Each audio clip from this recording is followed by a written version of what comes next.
বিশ্বনবী নারীদেরকে অনেক বিষয়ে সতর্ক করেছেন যে খবরদার এগুলো করো না। নারীদেরকে টাইট ফিটিং জামা পরতে নিষেধ করেছেন। আল কাসিয়াত আল আরিয়াত আল মাইলাত আল মুমিলাত।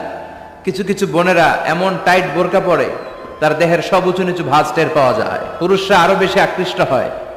এই বোনদের ব্যাপারে আমি বলি, বিশ্বনবী বলেছেন লা ইয়াদখুলনাল জান্নাতা ওয়া লা ইয়াজিদনা রিহাহা।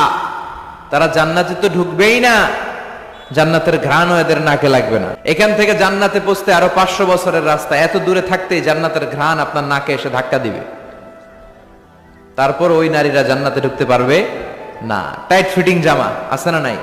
এখন বোরকার মধ্যে অনেক ডিজাইন, ইদানিং এদিকে কিছু ডিজাইন করে পরে, এদিকে করো না, এদিকে করো না, এদিকে করো না, বুঝবা না এই জায়গায় এগুলো করে।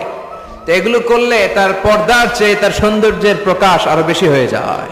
এরপরে বিশ্বনবী নিষেধ করেছেন ঝাঁঝালো পারফিউম দিয়ে বেরোতে নিষেধ করেছেন। আমার বোনেরা নিজেদেরকে ক্লিন রাখবেন,